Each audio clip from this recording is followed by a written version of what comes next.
All right, folks, welcome. So just want to start off thanking you all for being here. I really do appreciate it, especially some of you, not just the two that I've been giving grief to, but a few of you I told not to come to this talk, that you would learn more because you have heard this talk from me before. Thank you for showing up. I guess you're expecting entertainment. You might get some of that. So first and foremost, a big thank you for coming out to ISSA events. I don't know if you saw, I was up here talking to some of the other people that are in programs and learning.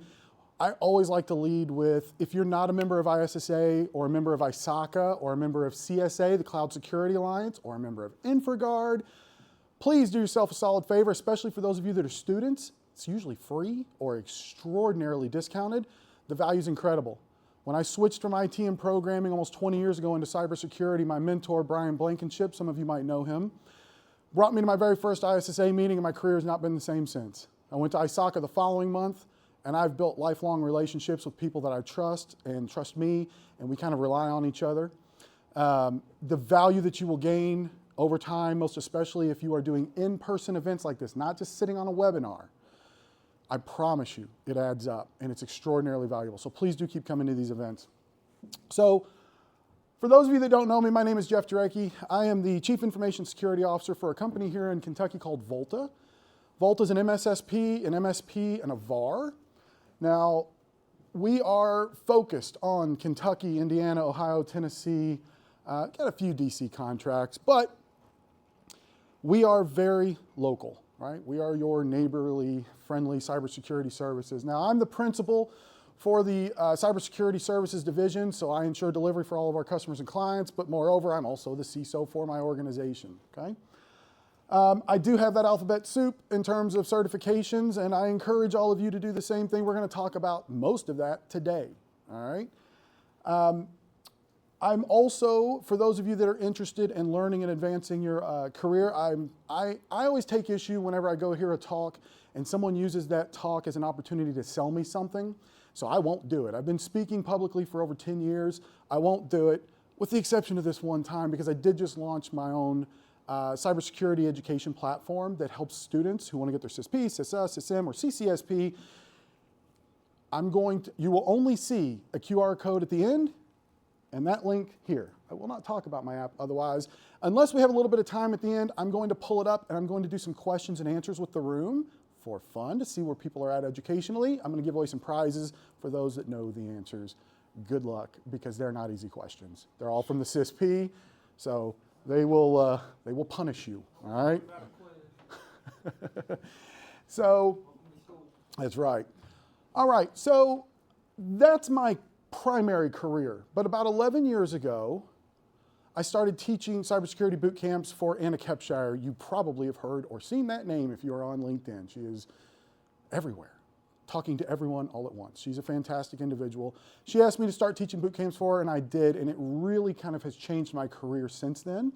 I also teach for a company out of England now, internationally, and I genuinely enjoy, and so I teach the four big ones. The CISSP, that's your Certified Information Systems Security Professional. It's kind of the biggest that you're gonna get in terms of overarching cybersecurity education. It is extraordinarily complicated. The book is about this big.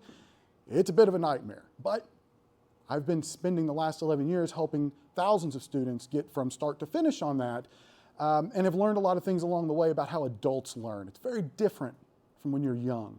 Even if you don't have kids, but for those that do have kids, you got responsibility and soccer practice and the plumbing broke, it's different. And so I've learned a lot of things that really aid and assist with being successful, but most importantly, doing it efficiently. And that's what we're going to talk about today, is how to efficiently approach these massive certifications. I also teach the CISA, that's Certified Information Systems Auditor. I also teach the CISM, that's your Certified Information Security Manager, and also the CCSP, that's your Certified Cloud Security Professional. The CCSP is effectively the CISP for the cloud, okay? It's very complicated and it is cloud focused. Now, to put one additional kind of element in context for folks, in England, in Europe, they have an educational system where they kind of measure the value and the complexity of their bachelor's programs, their master's programs, all of those programs that they teach academically. The CISSP is the equivalent of a master's degree in Europe. It's an RFQ4, okay? So it is a big undertaking, but we create hundreds of them every year, okay? So I'm hoping to pass on some skills that will help you obtain yours as well. So we're gonna talk about these major elements. Now, the talk that you're about to hear is basically how I start, and there's a couple of people in here that have already been through my boot camps. I cannot believe you brought yourself in here, even though I told you not to. This is the first class that I typically give, is helping people set up to be successful, because the most important thing that I'm going to deliver to you is not the lecture, it is not the content, it's not even helping you master, and here's another one, another student, welcome. It is not even helping you master the content. Anyone that's been to my boot camp has heard that the first day is the single most important day, because we're not going to talk about any of the content. We're going to talk about what you need to do to be successful. And the more of these rules that you follow, the more efficiently you're going to be able to learn, and the higher your likelihood of success, okay? And that, I can tell you statistically, is a fact. I usually can tell within the first 2 to 3 weeks who's going to pass and who's not even going to take the exam. It's very evident based on whether or not they're following some of the basics. So let's start. The first one is probably the most critical, and again, you're gonna hear me talking about this from a family's perspective, because I am a family man. I'm very fortunate that for the first time in my career, my wife, who normally gives me opportunities for improvement at home, is also in the room with us right now, and she's gonna tell me how I can improve at work.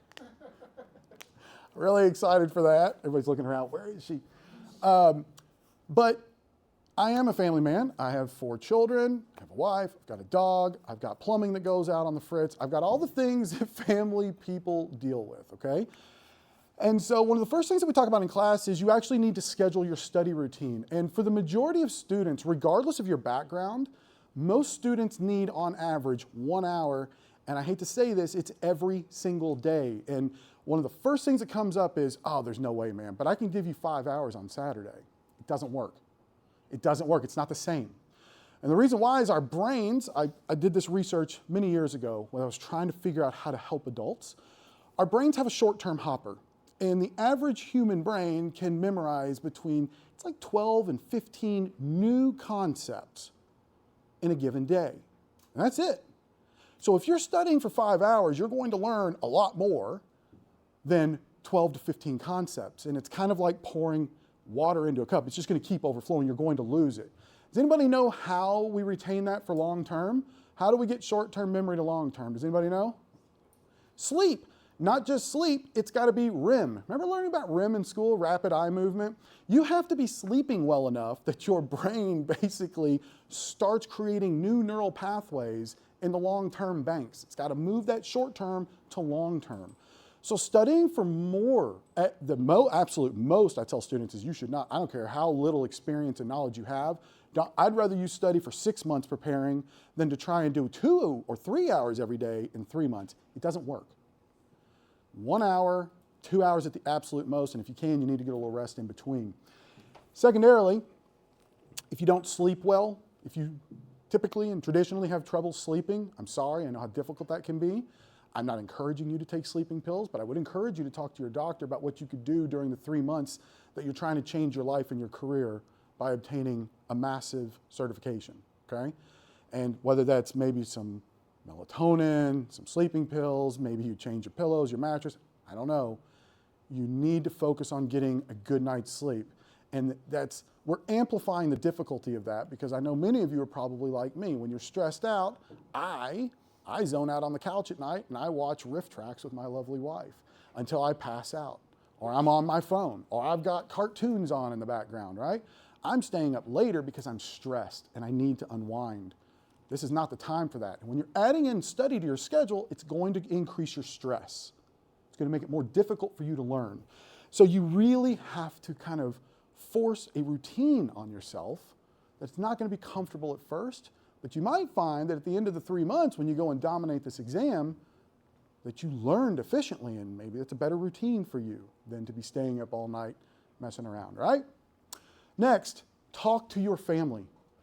You need to tell them, put that block of an hour on your family's calendar, and then speak with your spouse, your kids, whoever it is that's constantly wrecking up your day whenever you're trying to do something, and tell them, I'm investing in our family.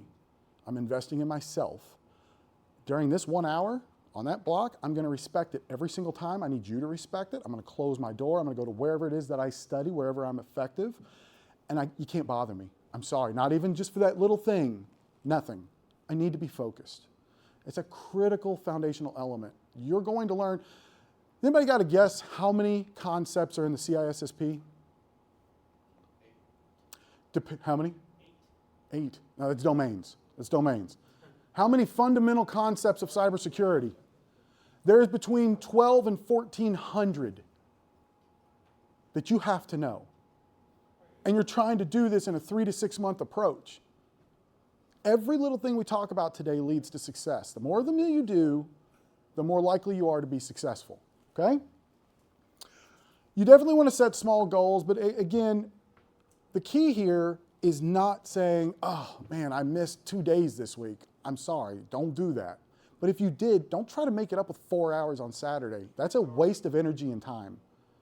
You're wasting your time. Just do your 2 hours, do your 1 hour. Maybe that day you do 2, but we never go over 2. Even if you missed the whole week, don't. And the key is repetition, right? So next, a lot of students that come from Microsoft certification land, this is no dig on Microsoft, okay? I also got my Microsoft certifications. But a lot of people learned from brain dumps, knowledge dumps, and they would take these exams dozens of times, hundreds of questions, over and over and over and over, trying to drill it in. You're not going to do that with these exams.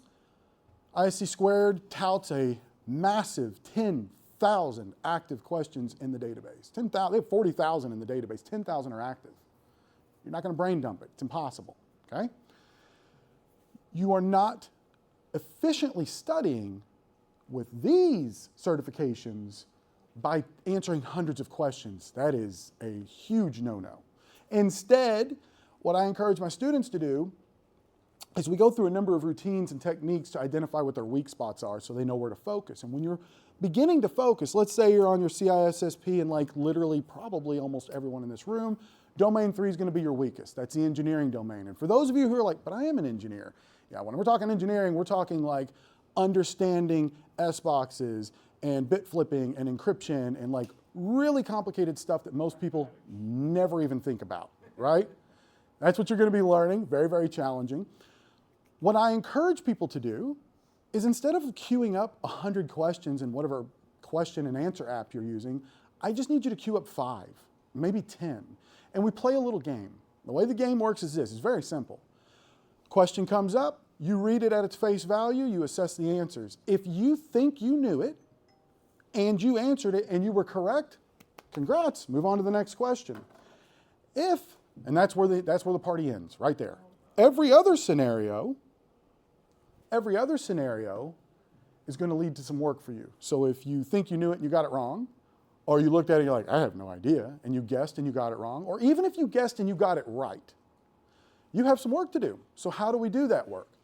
Well, there's a number of different ways that I encourage students to learn. Some people learn better reading in a book. Some people learn better watching a video. Some people learn better using AI. We're going to have a slide on that talking about the right ways to do that in a minute. Some people learn better listening to podcasts. Whatever works for you, you need to seek that knowledge out regarding that specific foundational element and master it right there on the spot, right?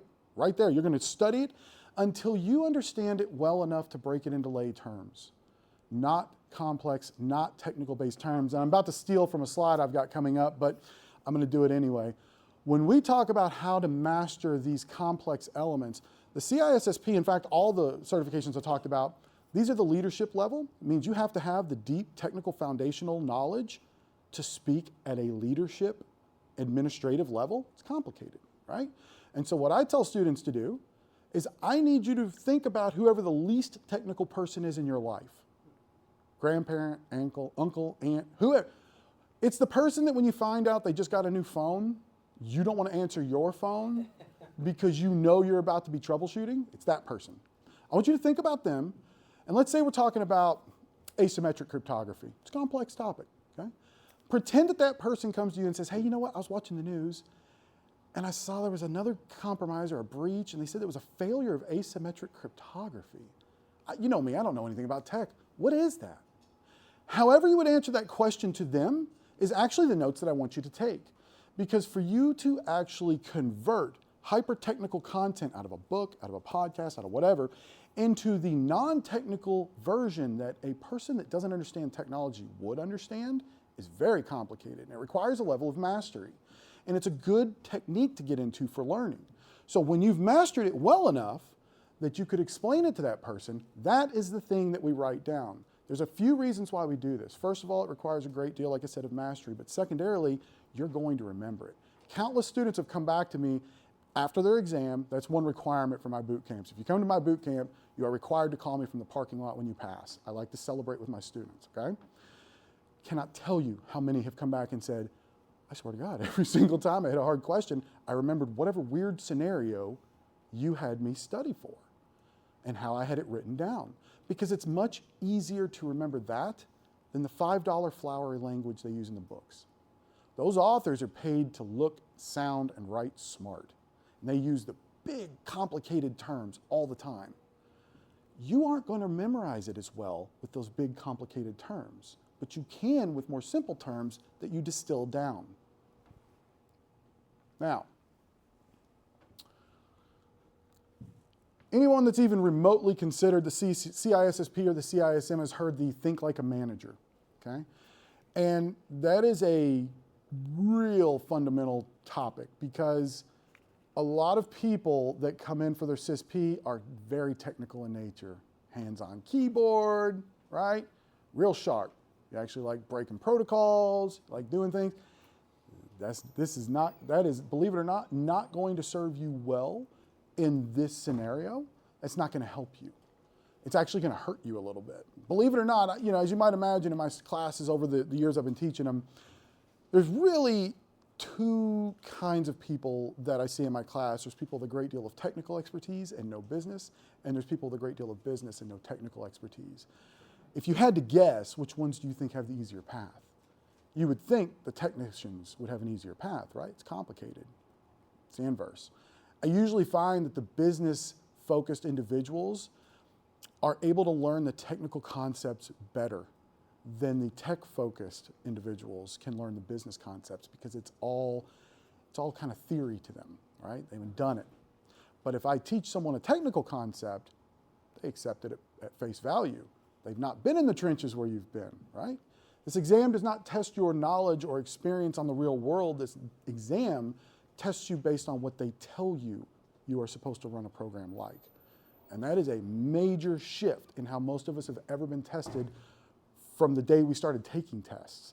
Usually, the teacher covers some content, and on Friday, you take an exam that is focused on the content, right? Okay? In these scenarios, how many years experience do you need to take your CISP? I'm sorry, to get your CISP? 5, correct. Good on you. 5 years.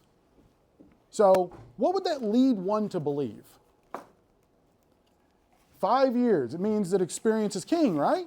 Surely experience is going to help you to master this.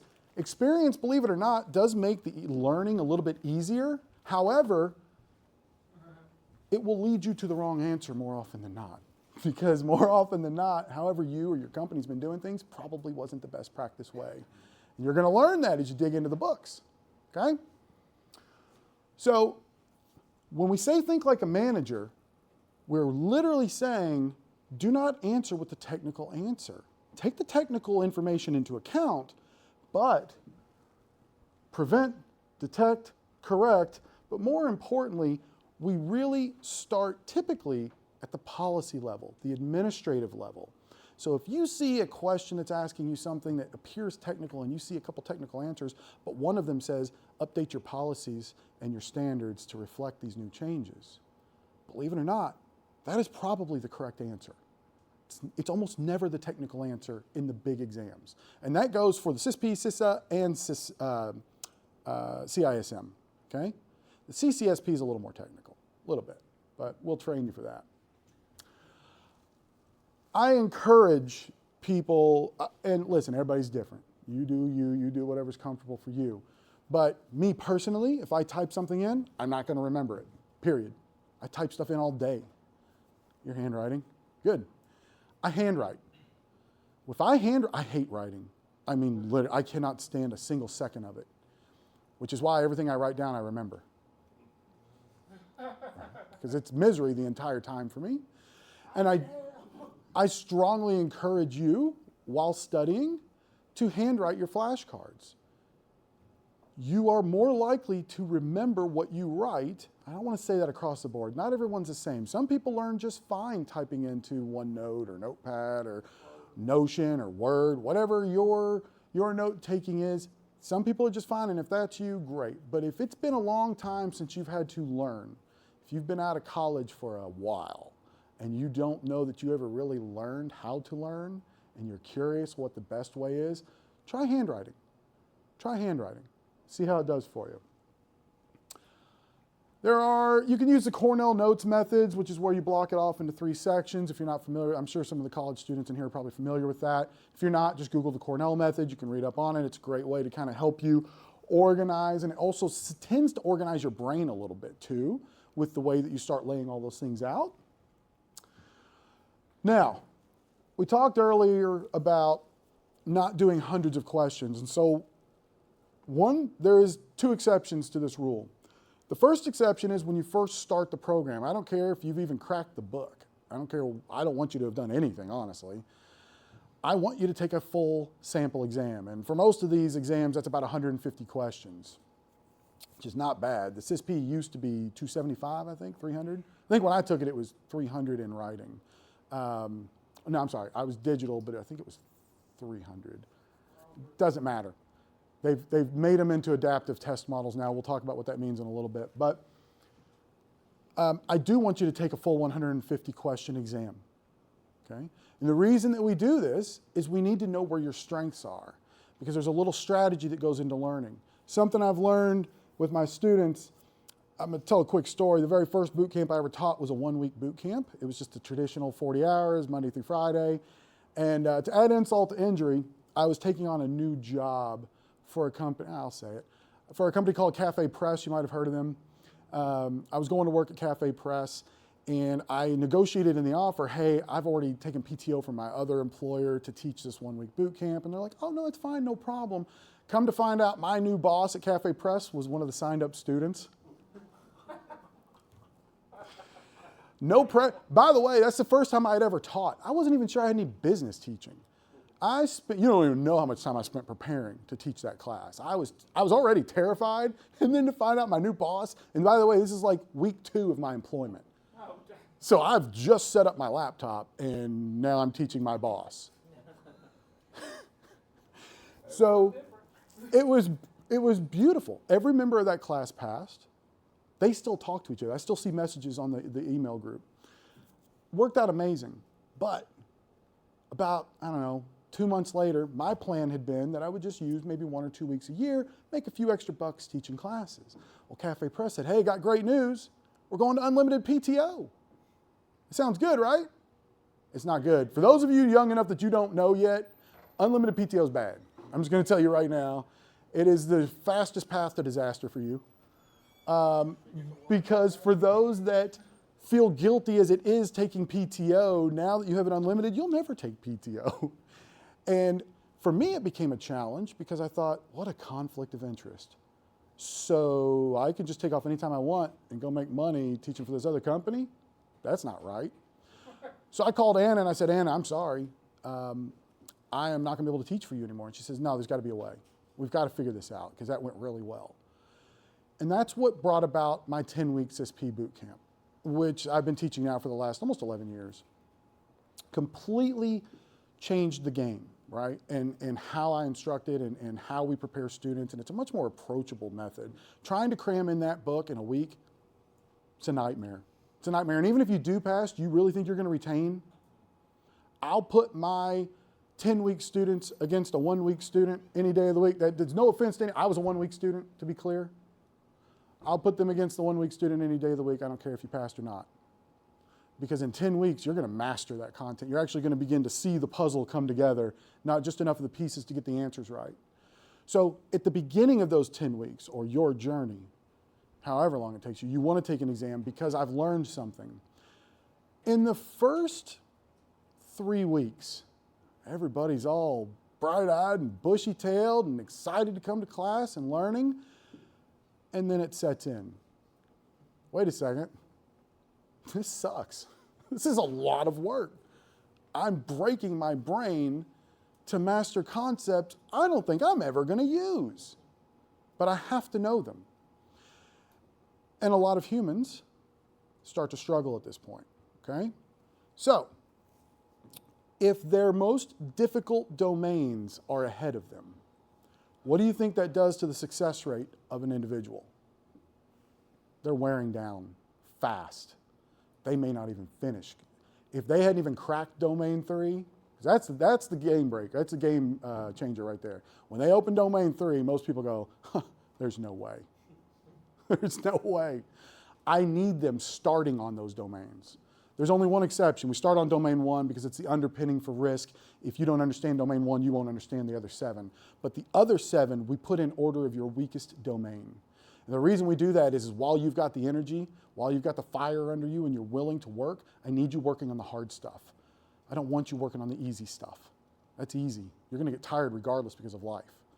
So we work on the hard stuff first, and we work our way down to the easy. So we start with a full exam, and we let it direct us. I promised I wouldn't mention my app, so I'm not going to, but it will direct you, okay?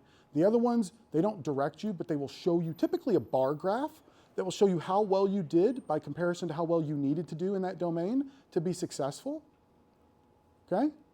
So that's an important understanding because now you see what your weakest domains are. You now know where to focus your time and your effort, okay? Now, the only other time it's okay to take a full exam, at least based on how I educate, is at the very end when you genuinely believe you're ready. When you can open that book and just anywhere, put a finger down, read the concept, just the bold, and tell me a paragraph about it without reading. When you think you're ready, that's the only other time you should take a full exam, period. Otherwise, it's a waste. Because I know in the past, a lot of people like to answer hundreds of questions and they'll go through them all and then they'll see the end, they're like, oh, yep, should have been B, and they'll move on. Do you think you really learned when you go, oh, yep, should have been that? You think you mastered that topic? You didn't. You just saw that you got it wrong. You got a quick course correction, but do you really think you're going to cement and concrete that knowledge? You're not. This is why we only do 5 to 10 at a time. So we take a full exam up front, we take a full exam at the end, and that full exam at the end, more than anything, is a confidence builder and a little bit of an endurance preparation, just to kind of help you understand. And you know what, I don't have a slide on it, but I'm going to cover it real quick. One of the advanced things that I talk to students about is when they're ready to take that full exam, I actually want you to treat it like the real exam day. And a lot of my students kind of think I'm ridiculous for this, but I don't care. I told you every little piece adds up. So what I tell them to do is, okay, when's your test scheduled for? Oh, it's scheduled for Wednesday at 8 a.m. Awesome. So I know you can't do this at work the Wednesday before, okay? But maybe that Saturday or 2 Saturdays before, I want you to get up at 8 a.m. I want you to eat your breakfast like you normally do, drink your coffee like you normally do, take your shower, whatever time you would have to get up and get your life ready. And then you don't have to go as far as driving to the test center, but I actually want you to sit in a moderately uncomfortable chair in your living room for however long that drive is. Sit there, listen to the radio, whatever it is you would normally do while you're driving. Then I want you to stand up, and you stand for about 15 minutes. That's how long it takes, if there's no line, to get checked in at the Pearson View, okay, if you're lucky, and get back to the testing center, and they sit you down for an exam. Then I want you to crack open your laptop at a completely clean room table with absolutely nothing on it, and take that full exam. And throughout that exam, we're doing 2 things. One, yes, we're measuring your abilities and what you have and haven't learned, but more importantly, you're learning about your body and how you focus. Because during that time, a lot of things that you aren't ready for happen. How many times did you have to pee? How many times did you have to do other things? Did your stomach feel unwell? Did you start getting a headache? Did you start getting distracted? So I tell students to keep a little notepad and take notes of these things at the different time markers and the different question number that they're on. It's critical. Because if you find that your stomach was gurgling and you weren't well, maybe you don't have a sausage burrito for breakfast on the morning of the exam. I mean, we're joking, but I'm dead serious. These little fine tunings make a huge difference because what happens, this exam is a nightmare. And everyone, even if on perfect circumstances, I've never had a single student say, oh yeah, man, no big, it's cool. I wasn't even worried about it. Everybody's a nervous wreck. You just dropped $750 on an exam. You dropped $750 on an exam and there's no retakes. You don't get it, you're paying another $750. Okay? Unless you did their like test pass guarantee, which they offer now. It's like, I don't know, $200. And if you didn't pass, they'll give you another chance, whatever. Everyone's nervous, okay?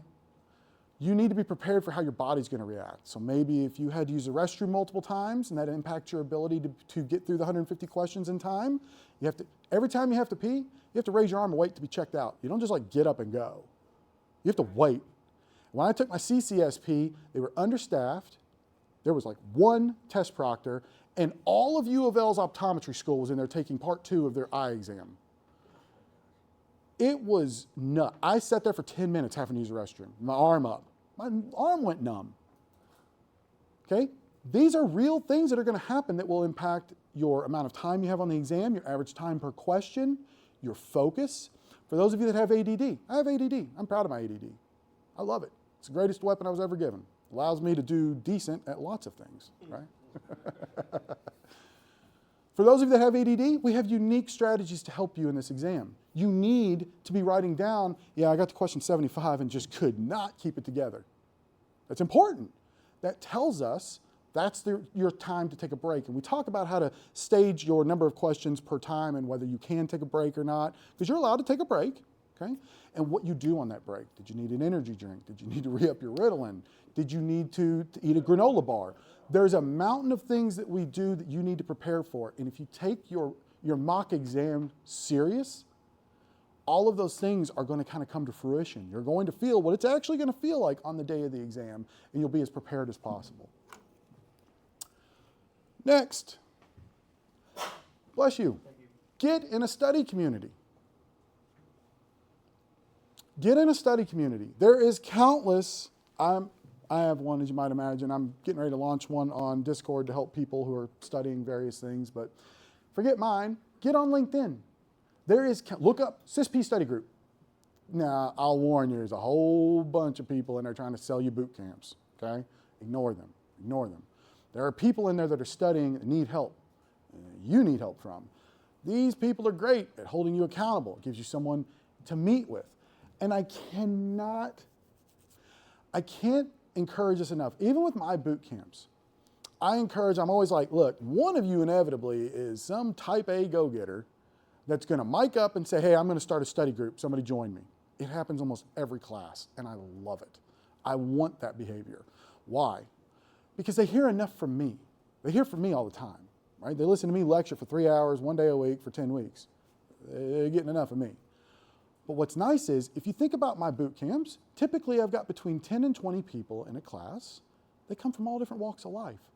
I've got network engineers, I've got endpoint engineers, I've got identity and access management experts, I've got executives, CIOs, CISOs that aren't as technically focused. I've got, you name the walk of life, and that's a beautiful thing because if you get them in a study group, guess what happens? We assign out duties. So, Jeff's lecturing on Domain 2 this week, asset security, right? Tell you what, study group, I'm gonna take these 4 topics because I know them really well. And I actually encourage people to teach the topics they don't know and let the people that know the topics answer the questions and help. Why? I defy you to study something well enough that you're ready to present it to a class of people. You will know that subject better than any human being. Because you'll be afraid to be in front of that study group and not know enough to answer some questions. So you will study it and you will master it through and through. And that's really important. If you do that, it will help you really kind of take in some of the things that might have been really complicated for you to just gloss over reading in a book, which might happen. So the study groups through my class, I usually encourage everybody break it up, take the major fundamental concepts. Each person take 3 or 4, study, put together, you don't have to put slides together, but just come in and talk about it, right? And then what's nice is, let's say you don't know anything about network. Okay, let's just say you don't. So you take on some network topics, but there's like 3 network engineers in there. Guess what's going to happen as soon as you get done presenting? They're going to be like, hey man, that's a great job. Let me tell you a story about where that played in 2 weeks ago. And they're going to tell some real world story that's going to help kind of cement that knowledge, all right? It also helps to have shared study resources. And here's the big one. Not everybody's great at accountability for themselves, but if you've got someone like me in your class, which you won't, but I hope you get someone like me because I'll call you out if you're not studying. I will. I'll be like, come on, man, we're doing this together, right? Is it just me? Because I don't feel like you're pulling your weight. Let's go. And if you don't have someone in your study group doing that, be that person. Do it friendly, but be that person. Encourage them, help them. Be like, hey, do you need some help? Let me help you. You will succeed as a team. I swear the running joke in our classes is I only wish that we could take the exam as a team, right? Because we crush it as a team every week. All right. We talked about the flashcardings already, but I want to just put a couple of extra elements on there. You know how to make a flashcard. You should keep them separated by domain. So all your domain 1 should be in a stack, 2, 3, etc., okay? This matters because there is a very simple game that we play with flashcards. We want to make sure that we're not wasting time, we're being efficient. So when you finish reading domain 1, for example, and you've made all of your domain 1 flashcards, you should go through them. Go through it. Did you know it? If you knew whatever you'd written on the back, put a little hash mark. Put it to the back, right? Keep going, keep going. We only do it one time. We go through the stack once. Now we move on to, let's say, domain 2 is your weakest. You go to domain 2, you begin your studies, you make all your flashcards from domain 2, guess what you're going to do? Same thing with domain 2, you're going to go through the flashcards, right? Each one, did I know it? Yep. And then you're going to go through one again. Did you know it? Put a hash mark. When you get 3 hash marks on a flashcard, cast it out to the archive. Keep them separated still. You should have a domain 1 archive, a domain 2 archive. What we see is as you continue through, like the SysP, for example, the 8 domains, your stack by the time you get to domain 8 is like this, but before you know it, it starts doing this. It's a physical indicator of the gaps in your knowledge. It's a physical indicator of how well you're doing. You can hold it, you can see it. Because the cards only stay so long as you don't know them. Once you know them, they're gone, right? That will help you immensely. And it also can very much be encouraging because what will happen is most people I see, especially the really organized, and they'll be like, Jeff, look at this. And they'll turn their camera around. I'm like, oh, my God. Looks like a crazy person from a movie that's like murdering people and they got all this stuff everywhere. And I'm like, yo, don't show anyone else that at all. But that's amazing. They will have their stacks of flashcards like this. Their archive is on one side and the ones they have left to learn are here. So as they start seeing this stack get bigger, guess what? They're not so much anymore. They're not so exhausted. They start feeling invigorated. Hey, this is starting to work. I didn't know, because you're only supposed to make flashcards on the things you didn't know, the things that you're learning, the things that are new. So when you see the stack, you're like, oh my God, I didn't know any of that. And as you watch it change, like, I didn't know any of this, and look, I know it now. And that is such a great feeling. There's nothing better. The SysP is great, helps you get money. Most of you probably know the average SysP in Louisville, I think last I checked, it was like $116,000 a year.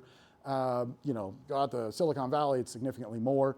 There's lots of great benefits and value to why you should be getting these certifications, but something my mentor told me when I kind of trampled down my path is he said, you're not going to believe me now, but the value has nothing to do with that piece of paper. It has nothing to do with the money. I was like, yeah, okay, whatever, guy. Sure, he's right. Nothing feels as good as actually knowing what you're talking about when you're in a room full of technical people.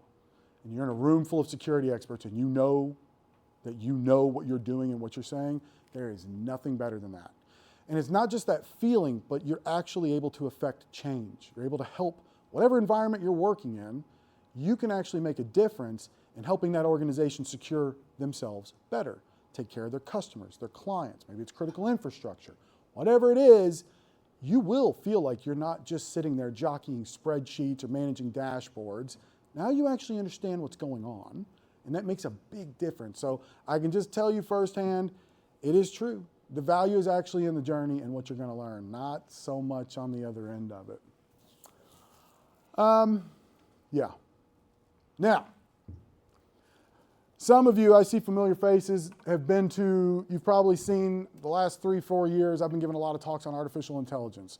And I'm not giving the typical talks that I think a lot of people in the security community are giving, which is be terrified. I just got done speaking with Mr. Harrington here on a board a few weeks ago, on a panel a few weeks ago. A lot of people are doing the risks and it's scary and everyone. And look, there's a whole group of people, and they're right. Listen to them. I'm not taking, but I've taken a different approach. And this is an approach I've learned from the CISP, which is about balance of security and being a business enabler, believe it or not. The biggest lesson is to enable the business if you actually want to affect change. This is our opportunity in security to genuinely affect change and enable our business to safely and securely use artificial intelligence. Now, all of my talks have always been around, look what you can do with AI. Look how much this can augment your program. You can accelerate things. You can make it faster. You can do it better. Look at all these amazing things. I finally gave my first negative AI talk a few months ago. It was a rough one, but somebody needs to say it. If you haven't heard of the term AI atrophy, it's the idea that the more we become reliant upon this technology, the less cognitive and critical reasoning capabilities we have. And I've done a ridiculous amount of research on it. And I've given this talk a few times, and it is scary. And all of it's now additionally being backed up by MIT and many universities around the world who are doing studies on this. And a lot of us are experiencing now, we don't even realize it. Like they call it the Google effect.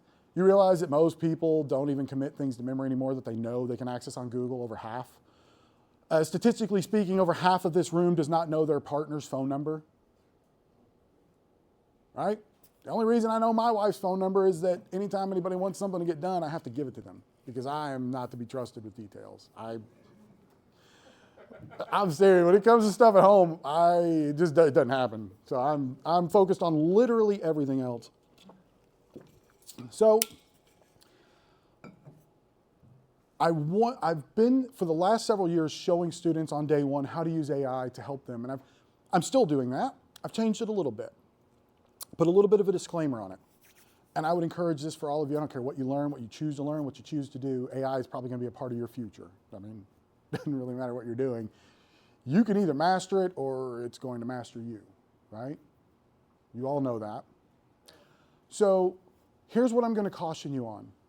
The single best piece of advice I can give you to prevent AI atrophy, and if you're actually interested in that, there's a QR code at the end. You can bring me up on LinkedIn and I'll give you my slides if you want to read up on all the research. But we do not use artificial intelligence to get the answer. We use artificial intelligence to learn how we get the answer.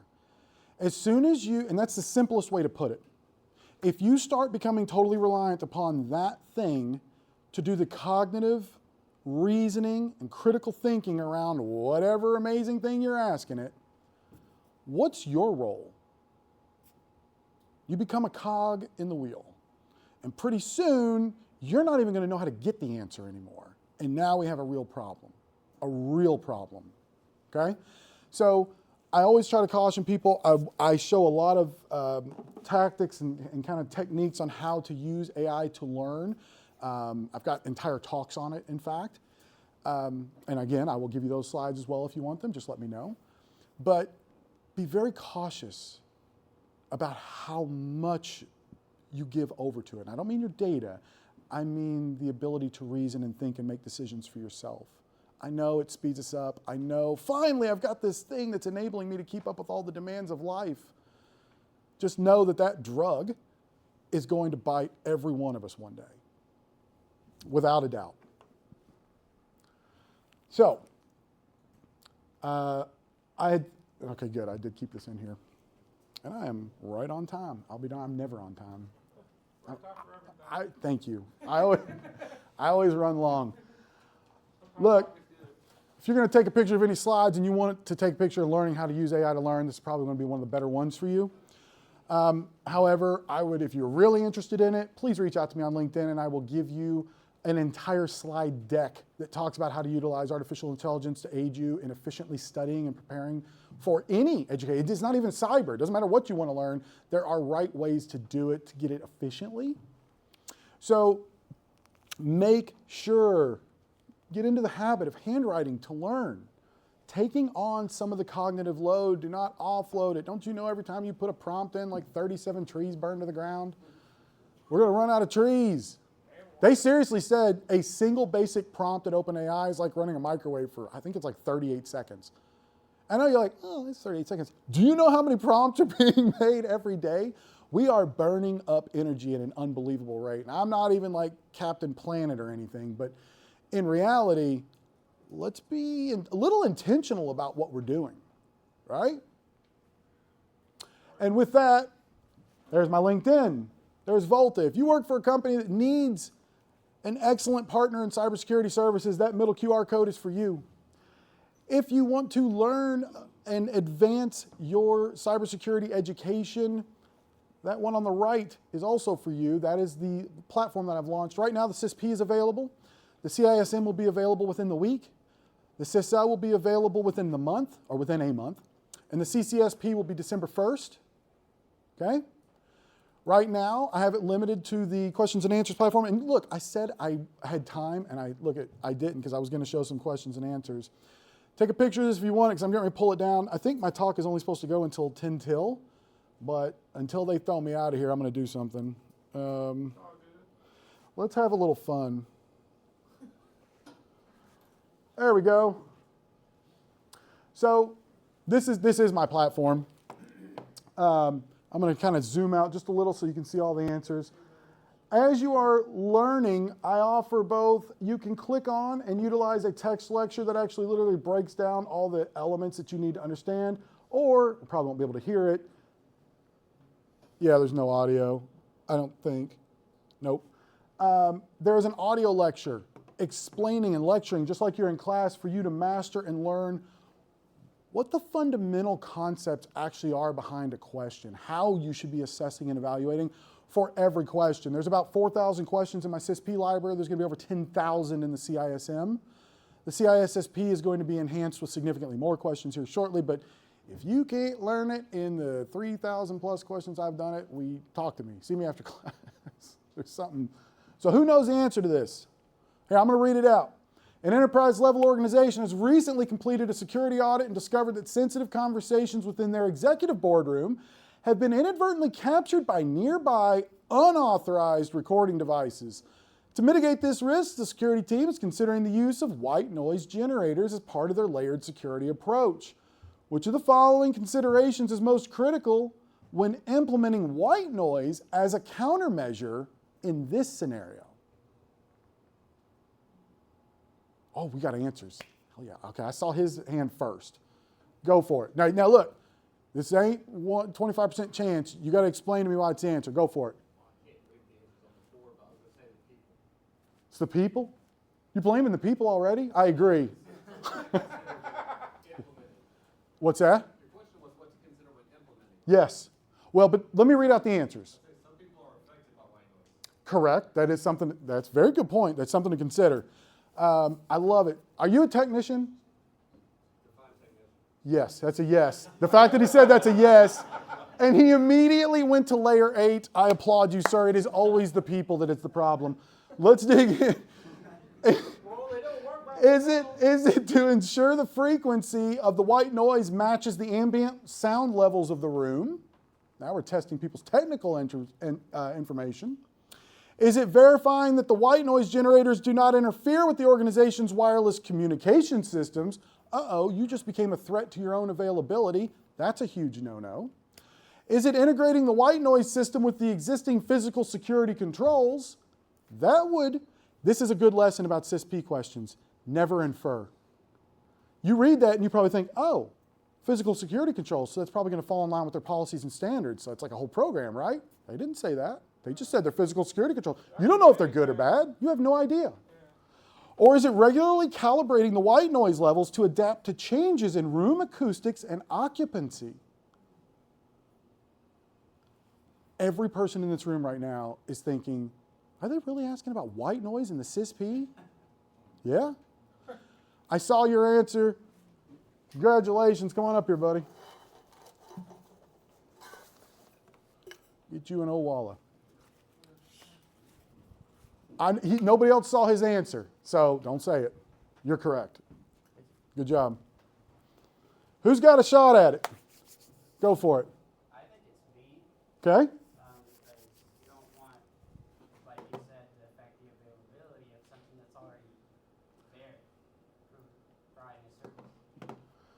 So one of the things I put in here was just little tidbits. Although it's crucial to ensure that white noise does not interfere with wireless comms, the primary concern in this context is ensuring the effectiveness of the noise. So right there, we're beginning to learn how to assess a CISP question. I intentionally misled you. Because most people read that and they go, dude, everybody knows cybersecurity is responsible for three major things. Does anybody know what those three things are? What are the? There's one. You. CIA triad, confidentiality, integrity, and availability. That is a threat to availability. Bravo to anyone that thought about that. It's not the answer.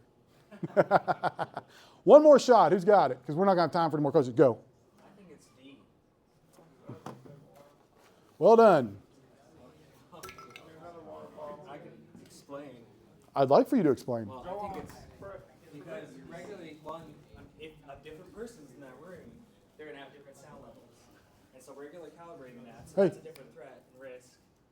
And then two, there's the countermeasure. What's the important consideration is the cost of regularly calibrating it too. I thought a business That is important. aspect of Yep. doing that. So Here's the key. Which is most critical when implementing it as a countermeasure? They don't care about anything else. They want the countermeasure to be effective.